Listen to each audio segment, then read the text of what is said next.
ন্যায্য কথা বলতে, উচিত কথা বলতে ভয় কিসের বলো তো বর্ষা?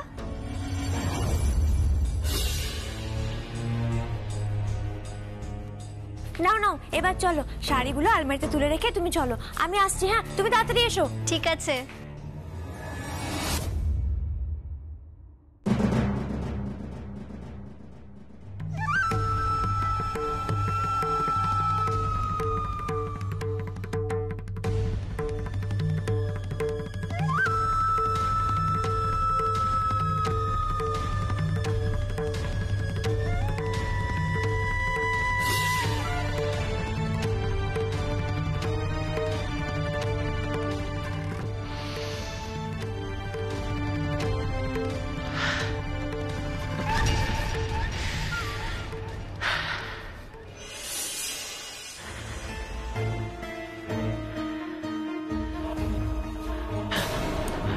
ও মা, তুমি? হ্যাঁ আমি। এখানে অপুর ঘরের সামনে দাঁড়িয়ে কি করছিস তুই? আমি আমি আমি কিছুই করছিলাম না। আমি ওই অপুর কি তেজ গো মা, বললো নাকি মাসিমণিকেই ভয় পায় না, নিজের মুখে কথা বললো জানো। জানি জানি, মেয়েটার খুব সাহস বেড়েছে। দিদিকে মোটে ভয় পায় না, আর দিদি এমন ন্যাকার হদ্দ যে একের পর এক শাড়ি গয়না দিয়ে ভরিয়ে দিচ্ছে মেয়েটাকে, একের পর এক নিয়ম পালন করে যাচ্ছে। এই তো একটু আগে ডেকে পাঠালো কি সব বিয়ের আচার অনুষ্ঠান পালনের জন্য। অসহ্য অসহ্য। এই করে করে গোটা গোটা বিয়েটাই মেনে নেবে ওই অবলা মুখার্জি। আর তুমি কিচ্ছু করতে পারলে না। দেখলে তো মা, কেমন আমে দুধে মিশে গেল, আর তুমি আটি হয়ে গড়াগড়ি খাচ্ছ। না, কিছুতেই না, একেবারে না, একেবারে না। এই শাশুড়ি বউয়ের চুপি চুপি ভালোবাসাকে যদি আমি ঘৃণায় বদলে না দিতে পারি, তাহলে আমার নামও যুথিকা নয়। তুমি আর কি করবে মা? ওই অপু অলরেডি বলছে মাসিমণির মন কি ভালো, কি নরম, আমাকে কি সুন্দর সুন্দর শাড়ি উপহার দিয়েছে। উপহার? উপহার দেয়াচ্ছি শাড়ি। শাড়িগুলো কোথায় রেখেছে জানিস? হ্যাঁ দেখলাম তো, ওই আলমারিতে তুলে রাখলো। ঠিক আছে, তুই যা, আমি দেখছি। মা তুমি কি ভাবছো বলো তো? না না না না না, আমার কিন্তু কিছু ভালো ঠেকছে না তোমার চোখ মুখ দেখে। আমি বেশ বুঝতে পারছি তুমি মনে মনে কোনো প্ল্যান আঁটছো। দেখো মা, দুমদাম করে কিছু করতে যেও না, ফালতু কেস খেয়ে যাবে। আমার আমার কিছু ভালো লাগছে না, আমার কিচ্ছু ভালো লাগছে না। আমার ইচ্ছে করছে এই গোটা মুখার্জি পরিবারটাকে একেবারে একেবারে ধ্বংস ধ্বংস করে দিই। খুব সাবধান মা, খুব সাবধান। মাসিমণি যদি একবার টের পায় তুমি ওর পরিবারকে ধ্বংস করতে চাইছো, তাহলে কিন্তু ও তোমায় ছেড়ে কথা বলবে না। তোমাকে আর আমাকে এই বাড়ি থেকে দূর দূর করে তাড়িয়ে ছাড়বে, এই কথা আমি তোমায় বলে গেলাম, মনে রেখো।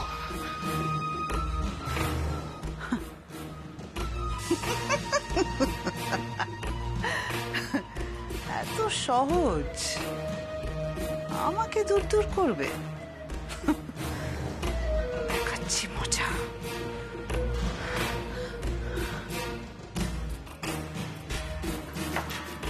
এই তো মাসিমণি, ও মাসিমণি।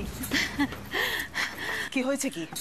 বলছিলাম কি, অপু আর দীপুর বিয়ের আচার অনুষ্ঠান এক্ষুনি শুরু হয়ে যাবে গো। মা বলেছে সবাইকে ডাকতে, তাই বলছি চলুন, ওখানে সবাই না থাকলে তো মজা হবে না। আসুন। ঠিক আছে, তুমি যাও, আমি আসছি। আচ্ছা, দেরি করবেন না কিন্তু, তাড়াতাড়ি আসুন। তাড়াতাড়ি আসুন।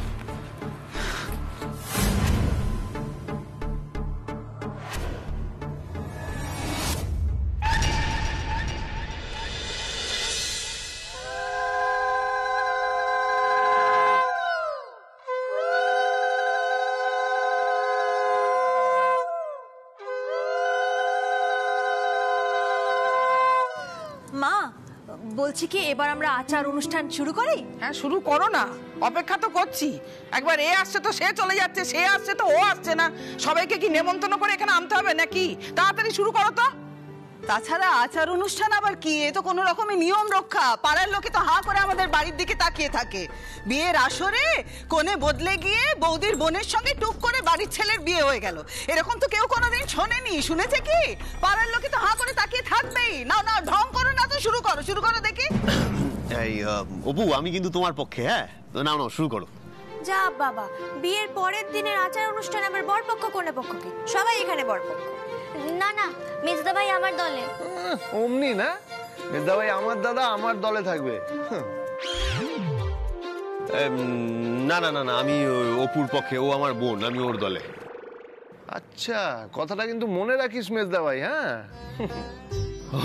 না না ভাই আমার, আমি তো তোর দলে, তুই তো আমার ভাই।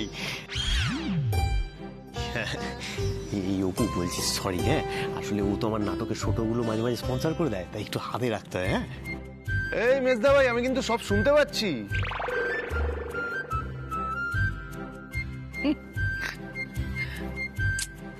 এই তোরা কি এসব করতে থাকবি নাকি শুরু করবি?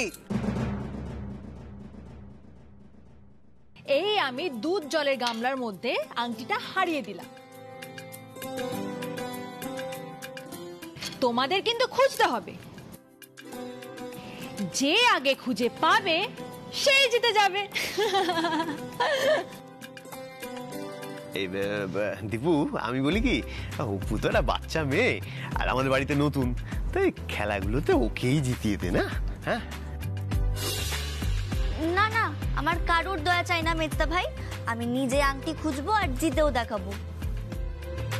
এই না হলে অপু। হ্যাঁ, এই শুরু হলো মেয়ের চোপা।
নাও নাও, এবার শুরু করো। এই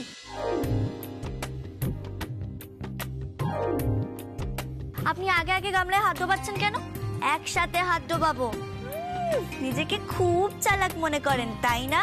মেজদা ভাই, তুমি 1 2 3 কাউন্ট দেবে, তারপর আমরা একসাথে গামলায় হাত ডোবাবো।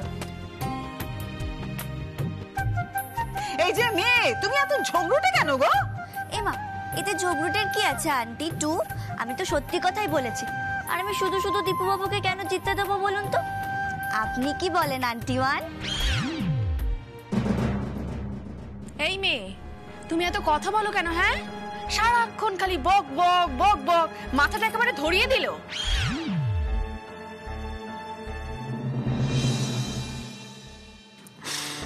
তোমাদের মাথা ধরে যায়, আর আমার যে ঝিম ধরে যায় অপুকে দেখলে।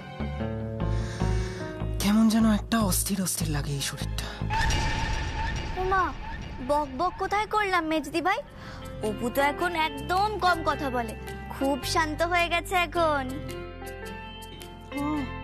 সব সময় মুখে আঙুল দিয়ে থাকে, আর এটা তো আমায় দীপু বাবু শিখিয়েছেন। কি দীপু বাবু, তাই না? বিশেষ করে তো আমায় আন্টি 1-এর সামনে চুপ করে থাকতে বলেছে, একদম স্পিকটি নট। না না, মানে মা, আমি থাক দীপু থাক বাবা, শাক দিয়ে মাছ ঢাকতে হবে না তোকে। আমার দিদি সব বুঝতে পারছে।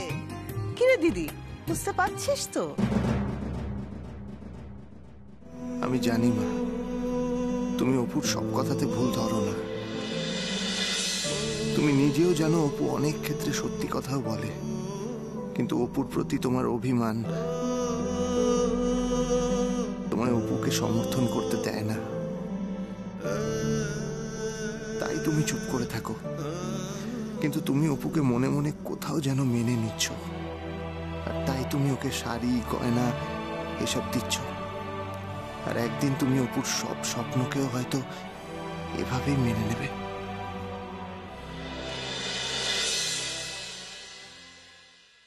নে অপু, এবার শুরু কর।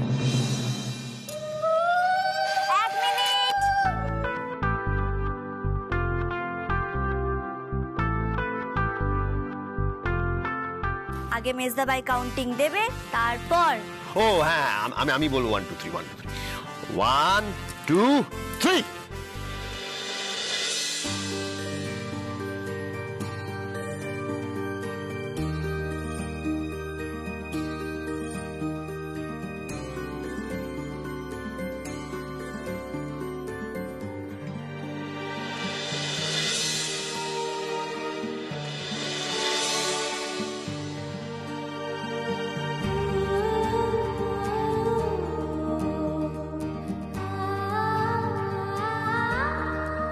কি হলো রে ছোটদা ভাই?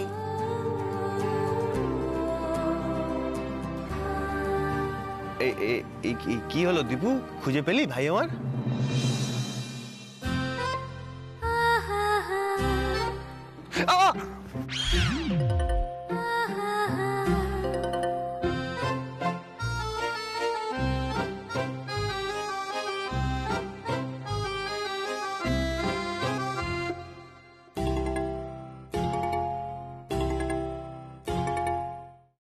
কি হলো ছোট ঠাকুরপো? কি হলো? চিমটি। কি চিমটি? না ওই মানে কি কি তখন থেকে চি চি চি চি চি করছিস তুই? না মানে আংটিটা না কিছুতেই খুঁজে পাচ্ছি না।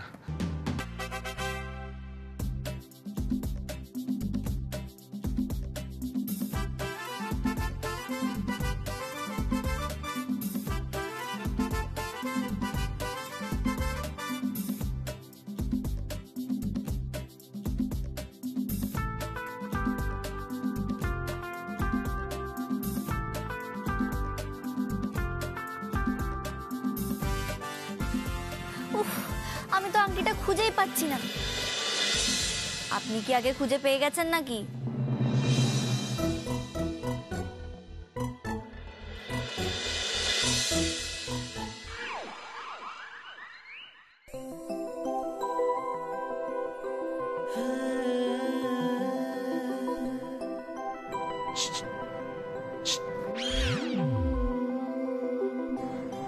আংটিটা নিন।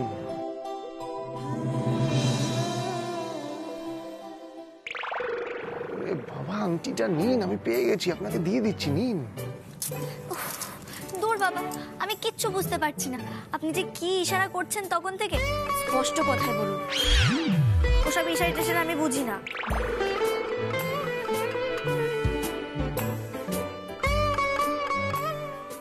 ও আমি বুঝেছি, তোমার বর আংটিটা খুঁজে পেয়েছে, তোমার হাতে দিয়ে তোমায় জিতিয়ে দিতে চাইছে, তাই ইশারা করছে। কেন? আমি কেন নেব? আংটিটা যখন উনি পেয়েছেন তখন উনিই জিতেছেন। আমার আবার খেলায় ওসব চিটিং চোট্টামি একদম ভালো লাগে না। একবার পাড়ায় ডাঙ্গুলি খেলতে গিয়ে জানেন কি হয়েছিল? ও বাবা, তুমি কি ডাঙ্গুলিও খেলো? হ্যাঁ, ডাঙ্গুলি, খো খো, ক্রিকেট আমি সব খেলতে পারি। হ্যাঁ, যেটা বলছিলাম, ওই ছোটবেলায় একবার পাড়ায় খেলতে গিয়ে গাবলু ছিল, ওনার চোট্টামি করছিল। আমার কি রাগ হয়েছিল, গিয়ে ওর দাঁতে একটা ঘুষি মেরে দিয়েছিল, আর ওর দাঁতটা নড়ে গেছিল।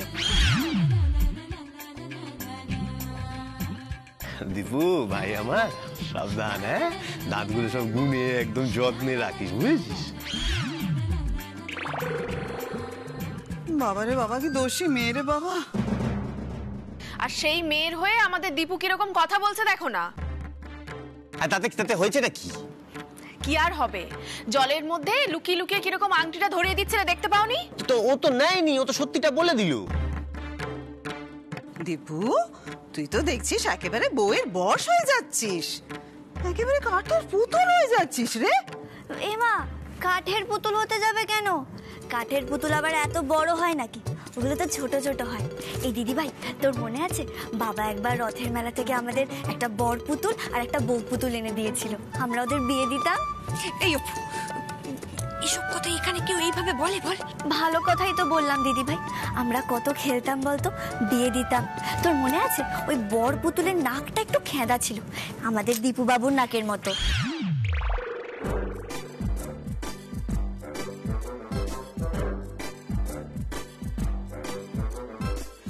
সেজো বৌমা, হ্যাঁ গো, তোমার বোন কি চোখের মাথা খেয়েছে নাকি? হ্যাঁ, আমার ওরকম রাজপুত্রের মতো দেখতে ছেলেকে বলে কিনা খেদা নাকের ছেলে। উমা, এই কি কথা আন্টি ওয়ান? রাজপুত্তুর হলে বুঝি নাক খেদা হতে নেই?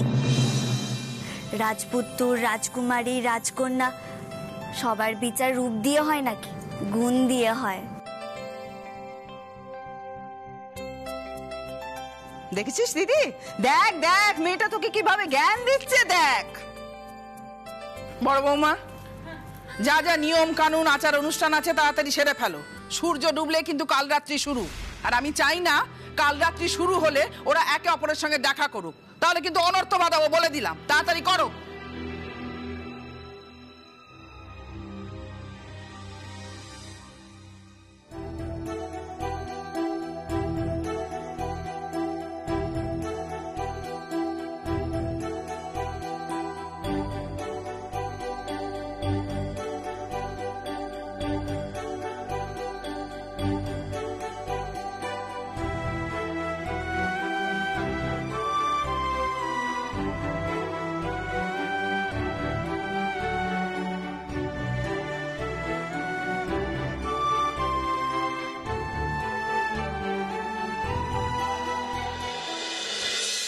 আচ্ছা, অনর্থটা যদি বাঁধানো যায় তাহলে কেমন হয়?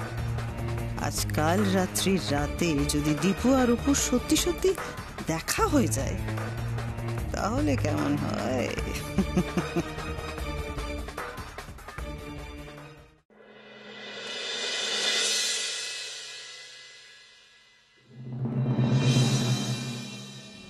আজ যা হচ্ছে এখানে, আমি যা দেখতে পাচ্ছি তাতে করে আমার মনে হচ্ছে আমার দুটো মেয়েরই জীবন শেষ হয়ে গেল। একটু আগেই মা ভাইকে বলে গেল যে তোর ফোন ধরলে আমরা মায়ের মরা মুখ দেখবো।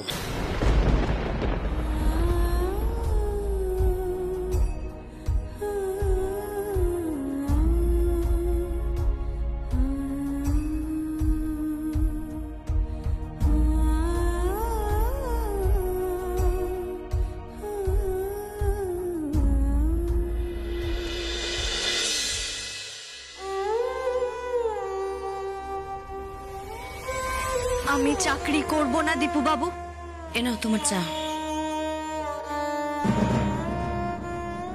এ কি, আগের চাটাই খাওনি?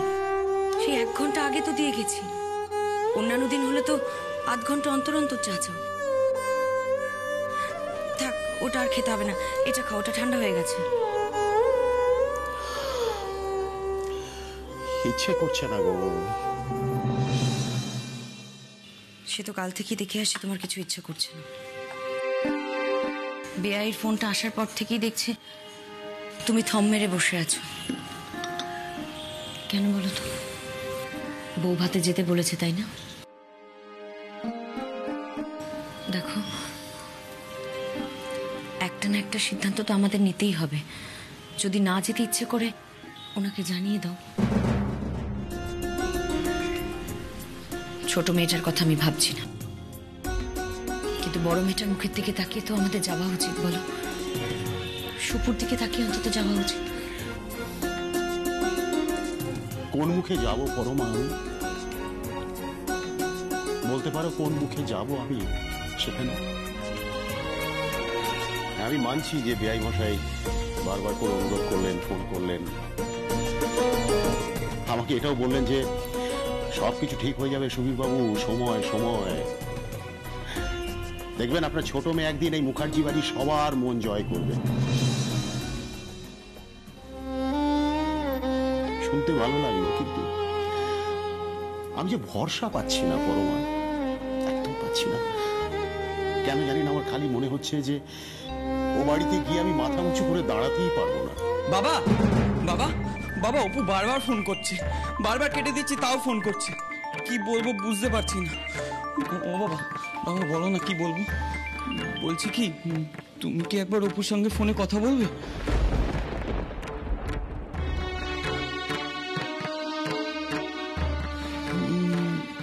নাকি না বলে দেবো? হ্যাঁ তাই বলবি।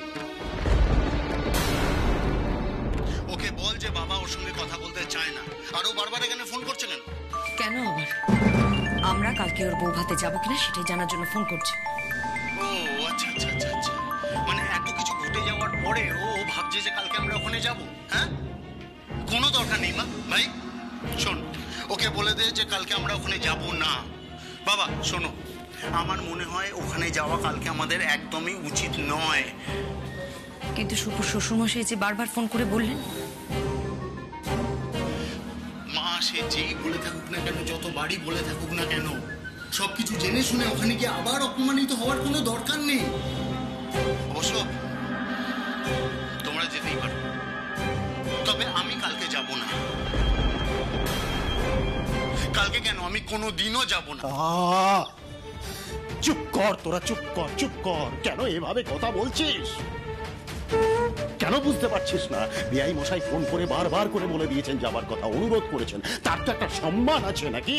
বাবা বাবা, উনি সজ্জন ব্যক্তি, উনি সবার ভালো চান, তাই জন্য বারবার ফোন করে বলেছেন। কিন্তু ওনার স্ত্রী, ওনার শালিকা, ওনারা যখন সকলের সামনে আমাদের অকারণে অপমান করবেন তখন কি হবে?